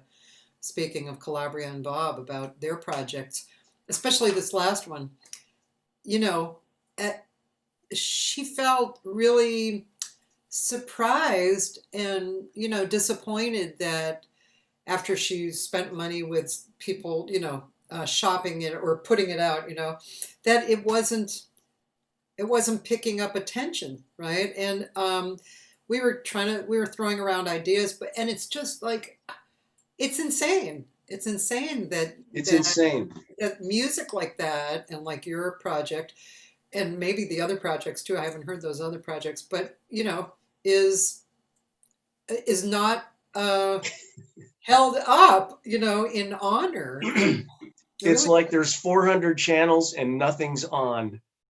yeah, yeah, yeah. So what I wanted to ask you is, there's this thing now that really bugs me, and I'm curious to know if it bugs you. And the thing is, girl in miniskirt shreds Oscar Peterson. Young kid in backwards baseball cap nails Jaco Pastorius. Do you know what I'm talking about? I do. I think. Yeah, it's their Like, videos. They're like, yeah, you got to see this kid. yeah, You got to check out this woman. yeah. And I have an adverse reaction to that stuff. Do you? I have mixed opinions. Somebody just shared something with me yesterday. Um, I don't know who they are. I have no idea who they are. It was a very short video. It was these three young women, probably in their early 20s, and they weren't shredding Oscar Peterson or anything, but they were singing a song that I enjoyed it, but it was I'm over 2020. Basically, that was it. Can we just have 2021? And the three girl singers were. It was kind of this same picture, but with three of them and some stuff going on up in the background. Yeah. And it was like a kind of a pop funk, not funk, but that pop kind of pop Right. beat. And they were not smiling or anything. They were just, Yeah. I am so sick of, that's how they looked. And I enjoyed it. I actually enjoyed it. It was short. It was funny. And the fact that they were, not non-expressive, I got the, Was that their thing? Was that their vibe, to be non-expressive? Definitely. Okay. Yeah. And so, I have mixed emotions also, maybe as a teacher too, it's like I remember one girl came to me and she had a shitload of vibrato. However, it was a very natural vibrato. But I But mean, she used it all the time? all the time. I mean, she didn't know how to sing without it. But it wasn't an added afterthought. Like sometimes students come and they go, I want to learn how to do vibrato. And it's like, why do you want to learn how to do vibrato? It's a natural thing. And but this girl had it as a natural thing, totally in her voice. And I didn't steer her away from it. I liked it because it was real, Yeah. So I have mixed emotions about that stuff. I'll tell you what I do have a little button on, which is some of the younger jazz singers who have come up over the last 10 or 15 years, who have studied all the scales, and they have beautiful voices, and they can sing the shit out of an Oscar Peterson thing or Jocko thing. You know, they can just turn it on like that. Mm-hmm. Mm-hmm. And I don't always have a button against that, but sometimes I really do. It's like, how perfect do you have to be? You know, like, can you just be a little ragged? Because that's what I would Yeah. prefer, ragged and real. Let's play the blues. Yeah, yeah, yeah. Well, so So my reaction to Girl in Miniskirt Shreds Oscar Peterson is, okay, what's the next tune?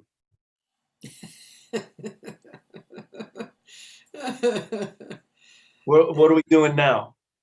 yeah, right. You know, and It's it's like, it's yeah, part of this larger America's Got Talent, you know, like we're all good at it, yes. and we're not all good. Well, good. It's the thing. That's what it is. It's like, what is good? What is the definition of good? And I have a friend. I think you've probably heard me talk about her. Maybe you saw the interview. Alexia Vasiliou. Yeah, and I've seen her in the talks. Yeah. Yeah. So she lives in Cyprus, but and she had to leave her home in one half of Cyprus as a child when the Turks invaded it. Yeah, yeah, Now yeah. she lives in another part of Cyprus now.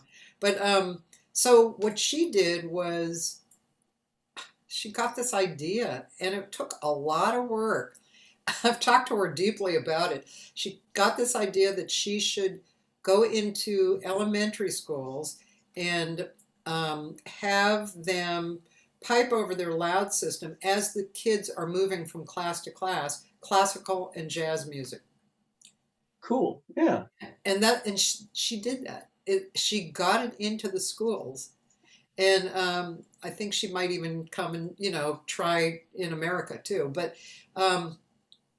yeah, I mean, what is good? What, like my grandchildren don't know what jazz is at all. I mean, they get up and they know every single lyric to every single what's her name song and dance. They know the dance, and Yeah. sometimes if I'll do some jazz, they just look at me like, I don't know what the hell you're doing, What is that, Yeah. So I Well, think there's no such thing as a part-time jazz musician. You know, I don't consider myself a jazz musician because well, there's no. you're a musician, but you do play in a jazz way. I like to play. I like to try and play jazz, and when I practice, I'm usually practicing playing through changes, or I'll hear something and I'll go, "Whoa, I want some of that." You know, what Yeah, was that he just did? yeah. That kind of thing. Well, I mean, in your favor, I don't know. I've talked to a lot of musicians who are quote unquote jazz musicians. That's what they're known for mostly, but they play everything. Well, you kind I of mean, have to, right? look what Anthony Wilson did in the last few years. He became a singer-songwriter, and it's not jazz. And he's That's what I want to play like when I grow up. I want to play like Larry Koontz and Anthony Wilson. yeah, You know, those guys are like, this is what we do. yeah, they are. They're pretty stellar. Yeah. Yeah. Yeah. I love guitar. I mean, I don't know why, but I've just had a thing for guitar forever since college. And yeah, it's just I think guitar is such an interesting instrument. I mean, if you play it well, obviously there's let me plug it in and play a chord, those kind of people. But yeah, if you play it well, it's really but it's a lifetime commitment, you're never done. yeah, I believe. So getting back to the R&H thing, Yeah. there's like, it's heartbreaking to me that more people haven't heard this music, Mm-hmm. but I can't bring myself to make it happen. Yeah. You know what I'm saying? Yeah, it's kind of a heavy loss for you. Yeah, I mean, I think that Mark Murphy track would have won a Grammy. Oh, yeah. And Mark even called me up and said, I think we have something here. Yeah. And the Nancy King story is, I don't want to say who the artist was that I replaced, because she's incredible. Yeah. And I admire her. Uh-huh. She was a rock singer, right? Yeah, she's an artist, like a fairly well-known artist. Yeah. And she flew out. We cut the track, and it was like, okay, go. Yeah. Now, if I'd had like another day with her, Yeah. it could have happened. But the time that we had with her, Freeze. what's that? Uh-huh. Sorry, you froze. Oh, am I back? Yep, you're back. Okay. So it just didn't work out. And the next day I said to Van Dyke, I said, I don't think we have anything. So are you frozen? No, I'm not. No, I'm listening. I'm just being boring, I guess. No, I'm listening. Okay. So I thought, like, okay, so I have to get somebody to sing this song. And I went, oh, Nancy King can sing this song, because that was a stroke. it's a roller coaster ride, right? Wait a minute. I just want to say it was a stroke of genius to think that. Well, did you heard the three records she made with Glenn Moore, right? Oh, yeah. Yeah. So she's the one, right? Yeah. Yeah. So, I mean, it's the track itself is like, oh my God, it's Mr. Toad's Wild Ride. And she just glides over it. Yeah. And she glues it together. Yeah. And she makes it happen. It's a really obscure song from a show called Cannery Row, based on John Steinbeck's book. Oh, yeah. I didn't know the song at all. It's great. And I mean, she's perfect because she has a humor too, which that song is humor, right? Everybody's got a home but me, and everybody's got a home. But that arrangement was just stunning. Do we have time? Yeah, let's do it. Yeah, okay. It's the second one. Yeah, and you guys should listen to the other one too. Maybe I can post them, or shall I post all of these links? Sure, just don't tell the record company. Oh, okay. Is that you? No. Oh, let's see. Here we go.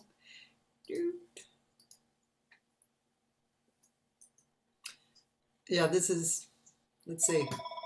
Oh, shut up.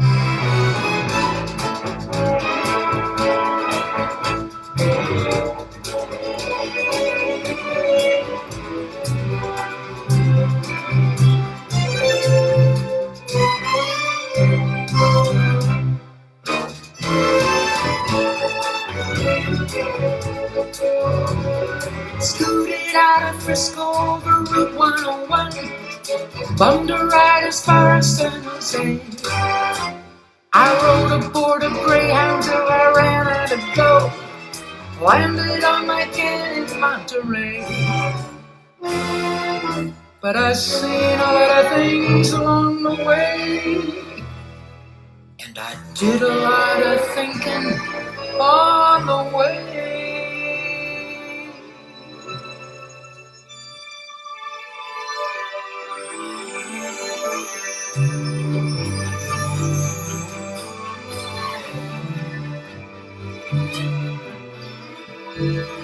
I rode by a house with the windows lighted up, looking brighter than a Christmas tree. And I said to myself, as I rode by myself, everybody's got a home but me.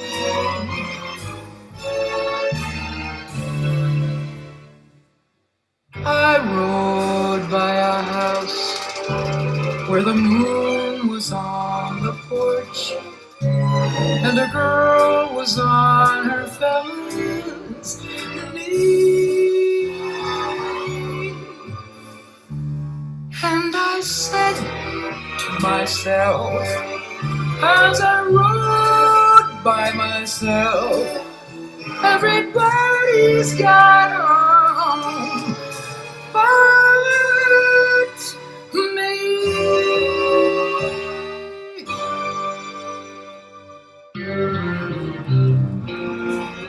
I'm free and I'm happy to be free. To be free in the way I want to be.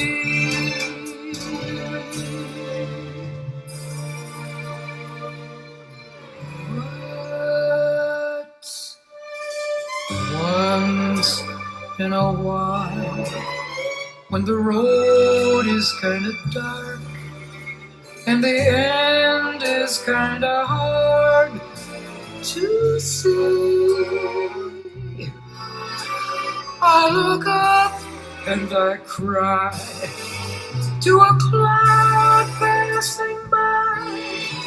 When will there ever be a home for me somewhere? Won't there ever be a home for me?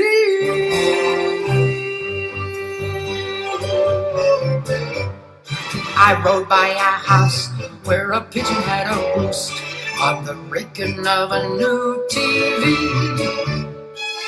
And I said to myself as I rode by myself, everybody's got a home but me.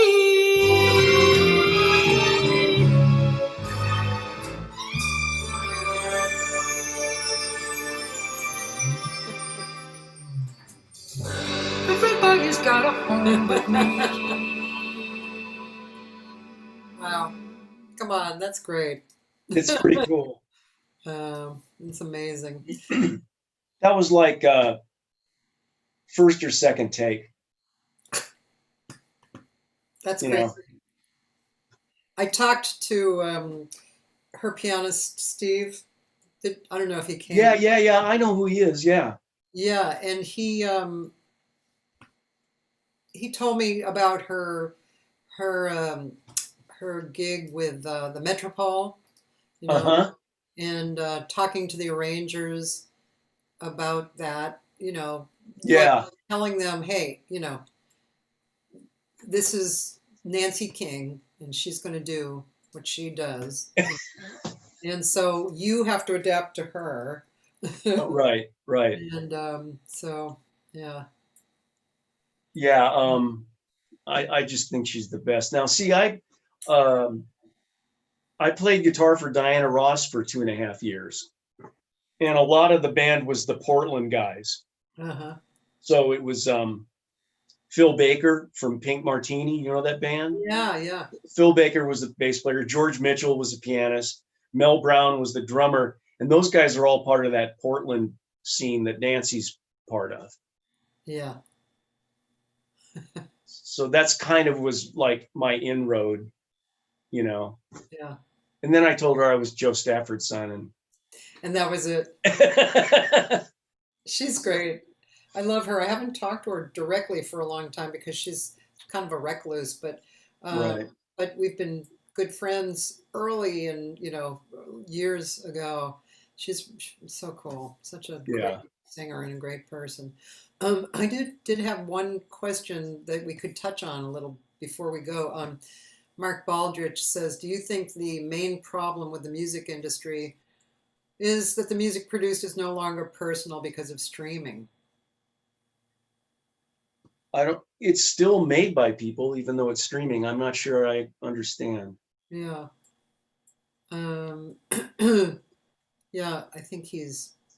You mean like the streaming depersonalizes the music? I think there's too much music. Yeah. Yeah. So I may not be understanding his question. Well, we might have to let that go until the next time. You can actually answer people directly if you want. You just go on the Facebook and Oh, right. Cool. Yeah. yeah. Yeah.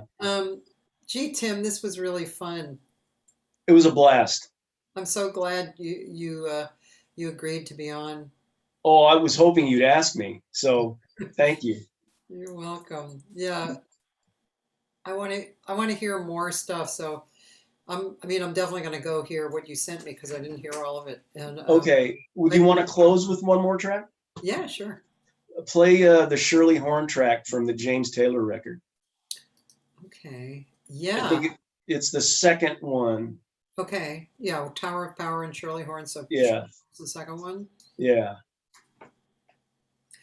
Yeah, and yeah, we want to do kind of a shout out to for Johnny Mandel and uh,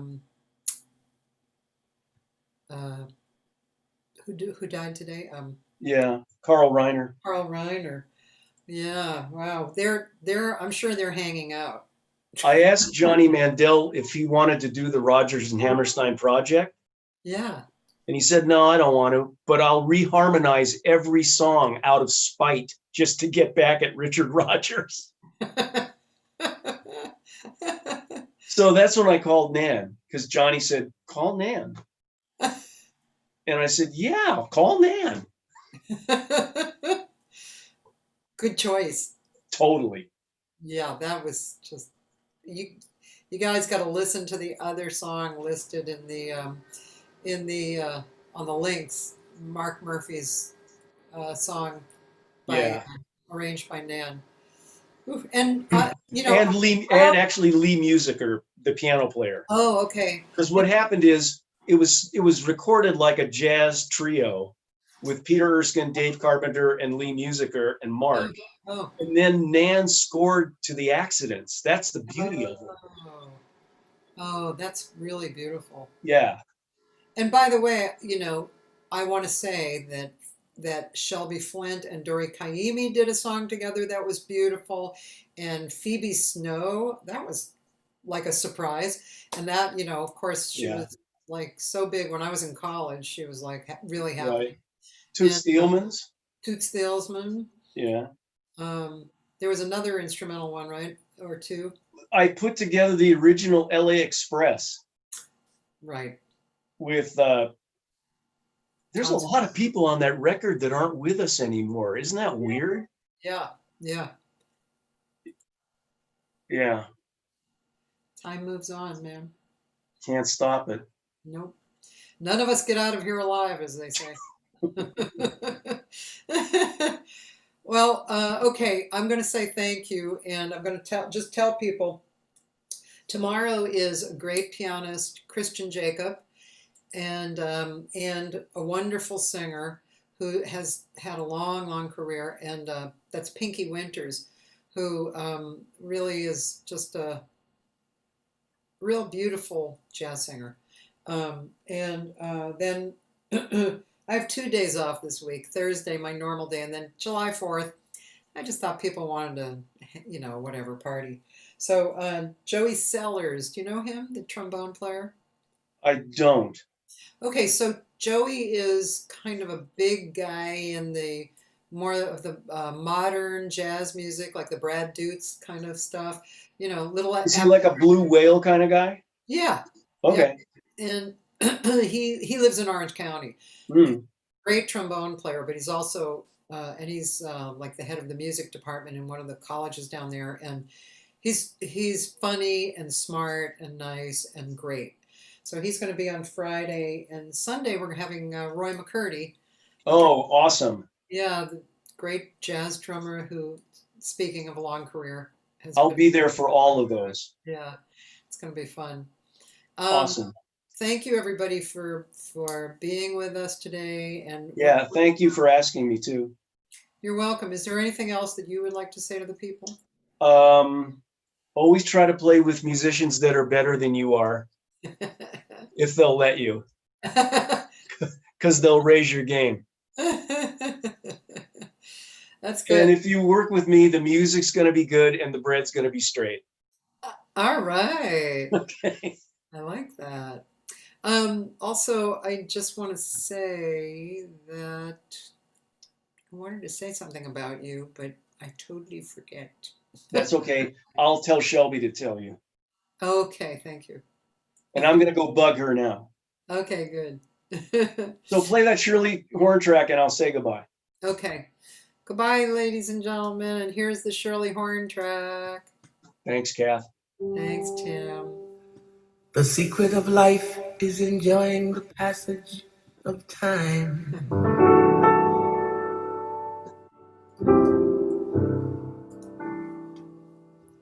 Any fool can do it. There ain't nothing to it. I love this song, by the way. Nobody knows how we got to the top of the hill.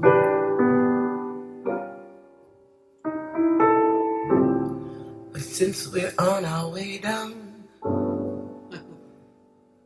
we might as well enjoy the ride. The secret of love is opening up your heart.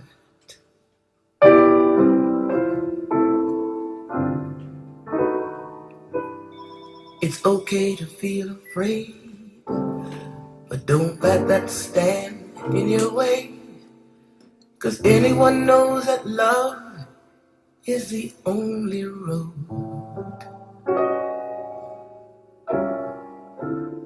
Since we're only here for a while, might as well show some style. Isn't it a lovely ride? I'll be sliding down, gliding down. Try not to try too hard. It's a lovely ride.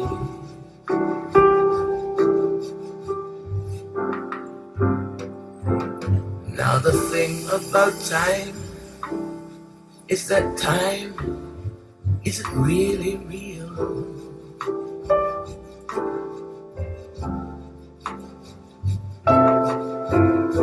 It's just your point of view.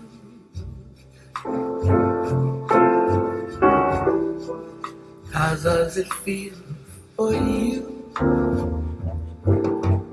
Einstein said he could never understand it all.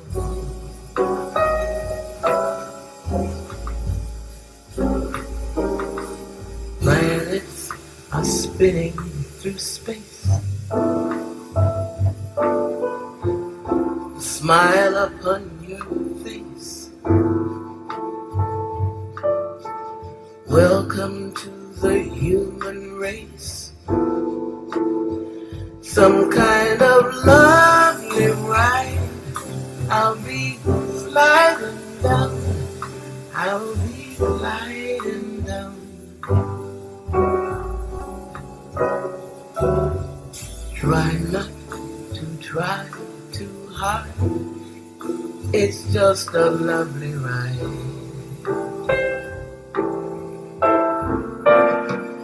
Isn't it a lovely ride? See me sliding down. See me gliding down.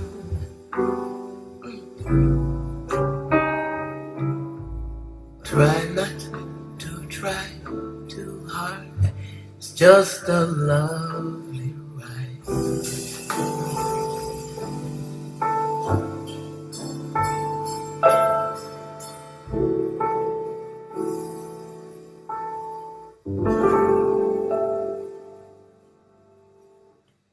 The secret of life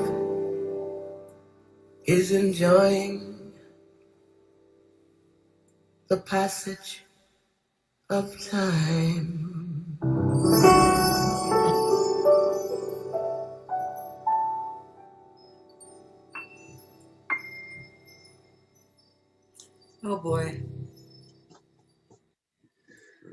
was gorgeous. That was the perfect song for her. Did she pick that or did you? No, I did. Oh, that was the perfect song for her. I mean, lyrically and musically. I never heard it that slow, of course. Shirley Horn. Wow. Yeah, Shirley Horn, Queen of Slow. Okay, I gotta One go time- wash some cars. I have a quick Shirley Horn story. I've told this before, especially to my students, but I was listening to a Shirley Horn record in my music room all alone, and she was singing In the Dark. Oh, And she goes, In the dark.